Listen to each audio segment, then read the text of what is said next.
Last April, we decided to go ahead and buy a pre-owned fifth wheel camper, this KZ Durango half-ton D230 RKD. Well, we've had it for over a year, and I wanted to do this episode letting you know how things are going with our camper so far. I'll let you know what we really like, what things we're not crazy about, and any problems or issues we've had. If you're thinking about getting a KZ fifth wheel, stay tuned. So let's hop to it.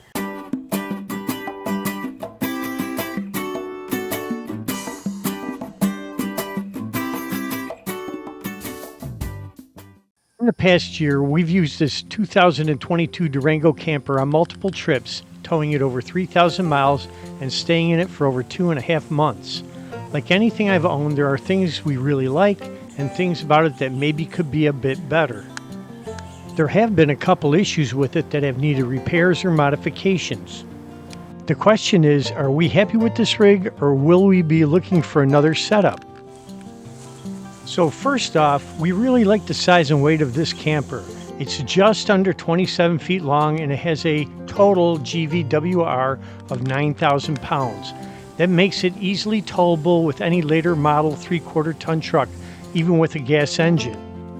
I originally towed this with a 2022 Ram 2500 with a 6.4 gas Hemi engine, and it had no issues pulling it. Recently, I switched to a 2025 Chevy Silverado 2500 HD with a 6.6 gas engine, which I think tows it even better.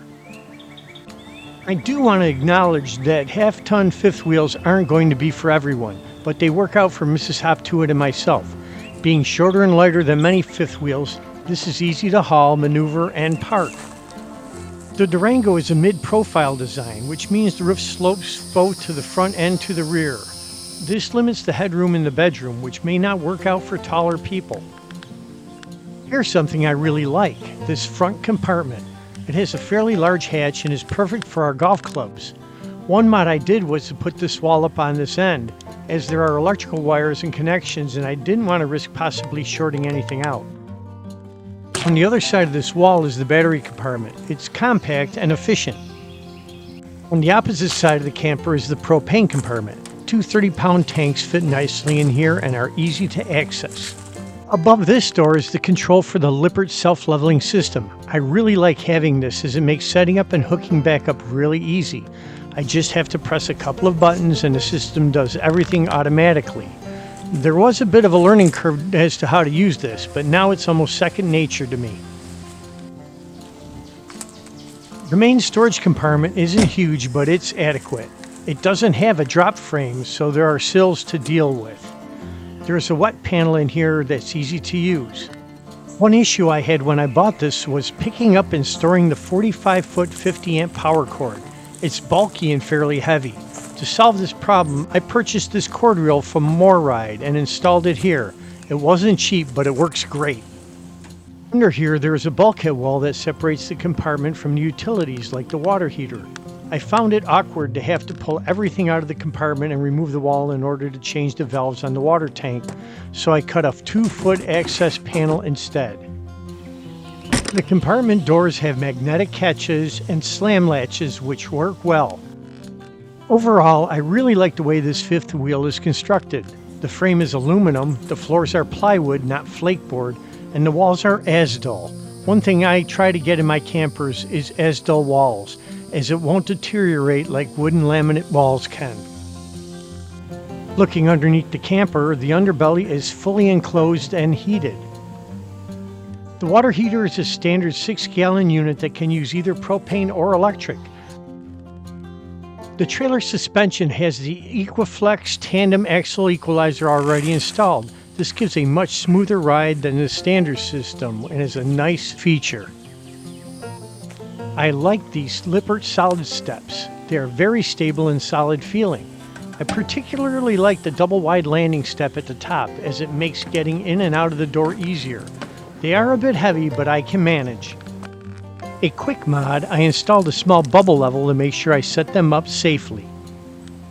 I like having the door at the back of the trailer as it often makes site access easier.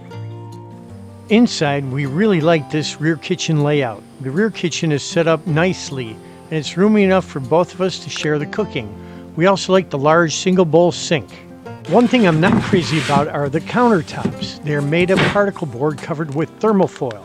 They look great, but if any moisture gets into them, the wood will swell and then they won't look so good anymore. I wish they would have stepped up and installed a decent composite countertop instead. There's a nice amount of cabinets and drawer space in the kitchen, and we really like this floor-to-ceiling pantry. I added another shelf to the bottom compartment and we use it for our shoe storage. The refrigerator is fairly roomy at 8 cubic feet and operates on 112 volts or propane. I really wish it was a 3-way power so we could use 12 volts to keep it cooled while we're traveling. Our camper came with a convertible bed couch, which is perfect for us as our grandkids can join us on local trips. There's also an option for theater seating. I wish the couch had cup holders. I had to buy these silicone ones that fit on the arms. The couch is in the slide out, and when it's pulled in, there isn't any access to the bathroom. I know that's a deal breaker for many people, but not for us. Besides, if I really absolutely need to use the bathroom while traveling, I can always put the slide out. Trust me, putting this slide out isn't about to flip the camper on its side or anything like that. It's not that big of a slide. Like a lot of campers nowadays, many of the systems are run through a computerized control panel. Honestly, I'm still up in the air on whether or not I like this or not. On one hand, I find it convenient to be able to interface my smartphone to the system. I can use my phone to do a lot of the tasks like deploying the awning or putting in and out the slides, which is a nice convenience. I can use either my phone or the main panel to check my tank levels, turn the water heater on and off, and control the lighting systems. That's one issue with it. There is no regular wall switch for the main living space light. There's a switch for the lights over the couch, but if I want to turn on the lights on and off here, I have to use the Lippert system. That goes for the light in the hall too. It's kind of inconvenient and complicated when a simple switch would have just worked fine. Also, these electronics aren't about to last forever, and when it does go out, the trailer will be useless unless I spend the money to replace whatever expensive part or parts need to be replaced. We do like the amount of windows and a skylight that brings in a ton of natural light. The camper feels bright and airy. There's a 14-inch ceiling vent over the kitchen, but in order to use it, I had to buy a small stool as neither of us can reach it. It would have made sense to put in a remote-controlled skylight and fan here. I made another mod over the dinette as there wasn't a light for the table. I purchased an LED light from Walmart and wired it into the camper's electrical system. Problem solved. Up the steps in the bathroom and bedroom area. In the KZ half-ton series, all the floor plans share a similar layout and it works out pretty well. The hallway has a long window that lets in a lot of light, but it doesn't have a curtain. As it's right across from the bathroom, there's an obvious privacy issue. I'm planning on having my daughter make a custom curtain for this. One of the features we really liked about this camper is this bathroom. The toilet has a lot of legroom and is comfortable to use. The shower is 30 by 36 inches and has a lot of headroom. Naturally, I replaced the crappy shower head with a better one with multiple spray settings. The vanity has plenty of cabinet and drawer space. Again, they installed a thermofoil countertop. The sink is small but adequate. Above it, there's a medicine cabinet with mirror.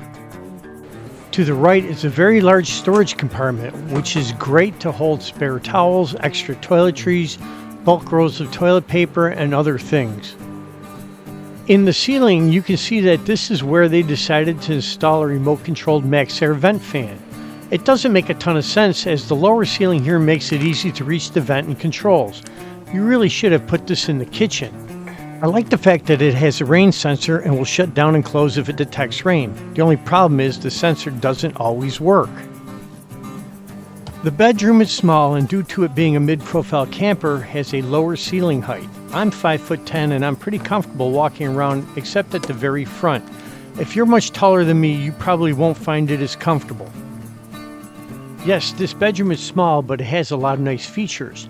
There is the wardrobe slide that has a couple of drawers built in and handles quite a bit of clothes. There are also the upper cabinets above the bed, and the bed does have storage underneath it. There are small nightstands on either side of the bed, which is a full-size queen mattress. Things up here are a bit tight, and I have hit my head on both the overhead cabinets and the side divider. It's not pleasant. At the foot of the bed is a short closet. It's plumbed so you can install a combo washer-dryer unit, but we use it as a coat closet. It's also a good spot to put a laundry basket. A bad thing about this bedroom is since there's only one window, it is on the dark side in here. Thankfully, they use a regular wall light switch. Another reason this bedroom is dark is instead of a vent over the bed, the factory installed a 13,000 BTU AC unit. Really, I'm happy to have the second air conditioner. Both units are made by Coleman Mach. On our trip to Florida, the main unit suddenly became very noisy and I had to replace the fan motor due to a bad bearing. It's kind of disappointing as our camper wasn't that old, but everyone is using those cheap overseas manufactured bearings nowadays, so it wasn't a total surprise. Back outside, I like that they had installed a Furrion rear camera mount at the factory. I always put a rear camera on my campers, and this mount made the job really easy.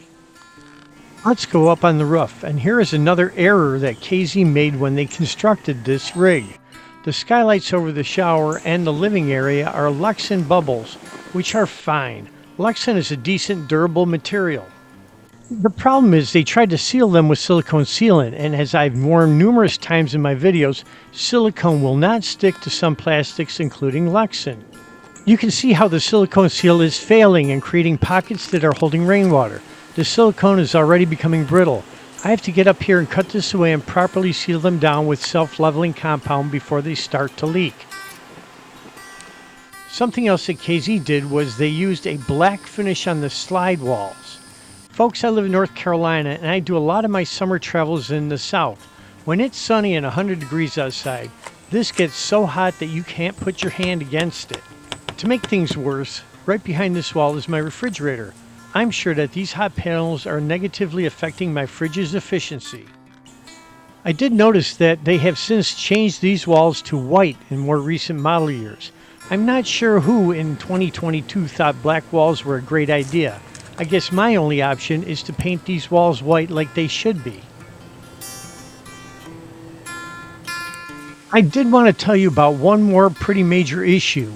While we were in Florida, I noticed water seeping out of the floor seam near the electrical panel. I never want to see a water leak at all, but near electricity is exceptionally bad.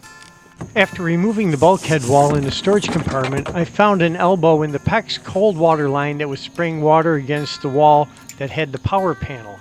It wasn't a super big leak, but it was caused by a compression fitting that was installed incorrectly. I was able to get the parts and easily repair it, but I made sure all the other fittings I see looked like they were done correctly. Okay, so now the big question. Are we happy with owning this KZ Durango?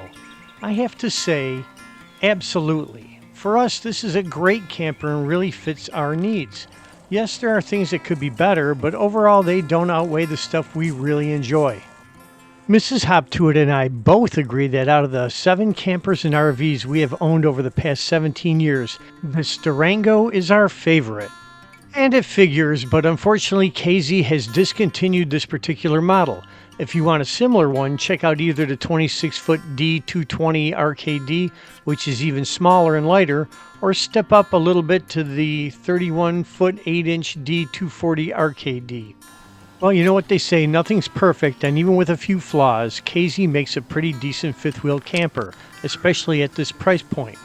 Maybe you'll get lucky like we did and find a slightly used one and save yourself a lot of money. One more note about our camper. Since this is a 2022, some of these issues may have been corrected on newer model years. I certainly hope so. I'm hooking up my Silverado up to our Durango as we are heading out for a few days of camping. In the meantime, can you please high-five that like icon, jingle the notification bell, and subscribe. My channel is growing, and I can only thank all of you subscribers for making this all possible. Until my next episode, keep camping.